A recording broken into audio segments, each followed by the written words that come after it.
কি তৃপ্তি! আপনারাও বানিয়ে খান, কথা দিচ্ছি আপনার শরীর মন দুটোই ঠান্ডা হয়ে যাবে। নমস্কার বন্ধুরা, ঝর্ণা কিচেন আপনাদের সবাইকে স্বাগত। দেখুন কি গরম পড়েছে, এই গরমে শুধু টক আর তেতো খেতেই ভালো লাগে, অন্য তরকারি ভালো লাগে না। তো আজকে আমি দুটো আম নিয়েছি, কাঁচা আমের শরবত বানাবো, আম পোড়া দিয়ে কাঁচা আমের শরবত বানাবো। আমার সঙ্গে থাকুন আর পুরো ভিডিওটি দেখুন আমি কিভাবে আমের শরবত বানাই।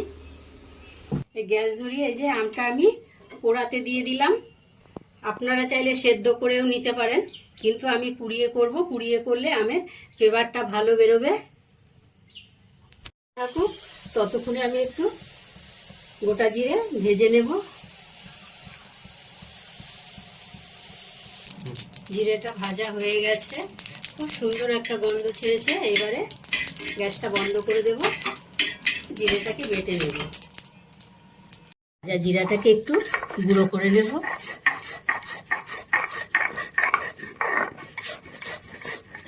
খুব বেশি মিহি গুঁড়ো করার দরকার নেই, এরকম ঠিক আছে, এরকম গুঁড়োটাই ঠিক আছে।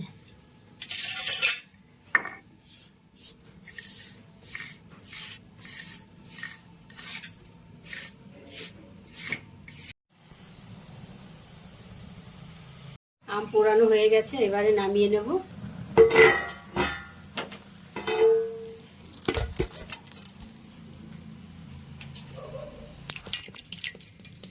এবার জল দিয়ে ঠান্ডা করে খোসাটা ছাড়িয়ে আমের পাল বের করে নেব।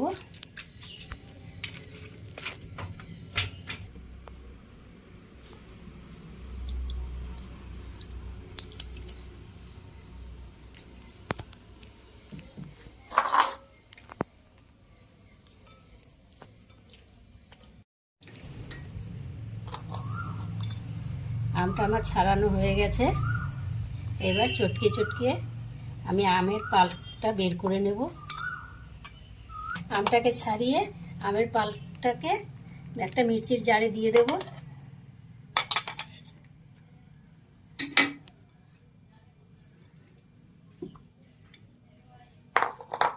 এবারে চিনি দেব।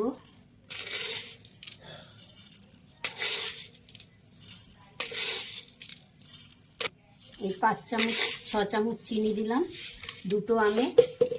আপনারা আপনাদের পরিমাণ মতো মিষ্টিটা দেবেন। দেব অল্প একটু সাদা নুন, 1/2 চামচ ভেজে রাখা জিরের গুঁড়ো,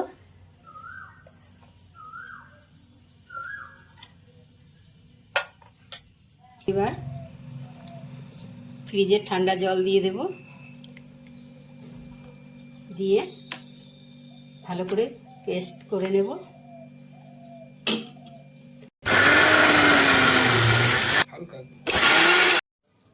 এবারে দেব জলজিরা 1 চামচ,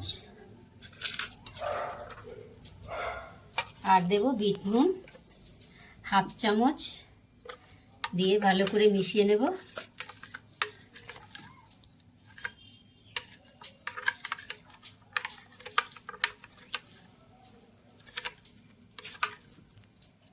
পোড়া শরবতটা কালারটা সাদা সাদাই হয়েছে, কারণ আমি পুদিনা পাতা দেইনি। আপনারা চাইলে পুদিনা পাতাও এতে ব্যবহার করতে পারেন। আমার পুদিনা পাতাটা খুব একটা পছন্দ না, তাই আমি পুদিনা পাতা দেইনি।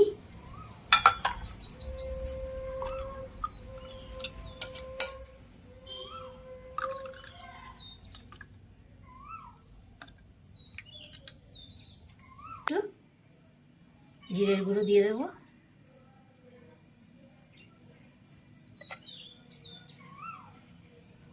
একটু জল জিরে উপর দিয়ে দেব।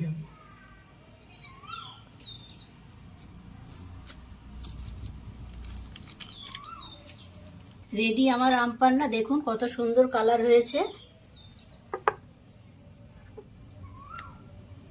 এই অবধি ছিল আমার ভিডিও। যদি ভালো লাগে লাইক, কমেন্ট, শেয়ার, আর আমার চ্যানেল এখনো সাবস্ক্রাইব করা না থাকলে অবশ্যই চ্যানেলটি সাবস্ক্রাইব করে দেবেন।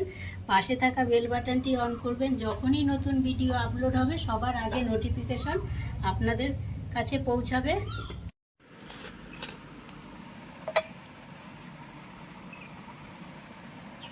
আমের শরবত।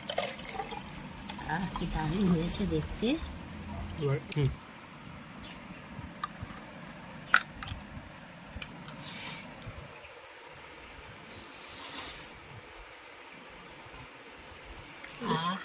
কি তৃপ্তি! আপনারাও বানিয়ে খান, কথা দিচ্ছি আপনার শরীর মন দুটোই ঠান্ডা হয়ে যাবে।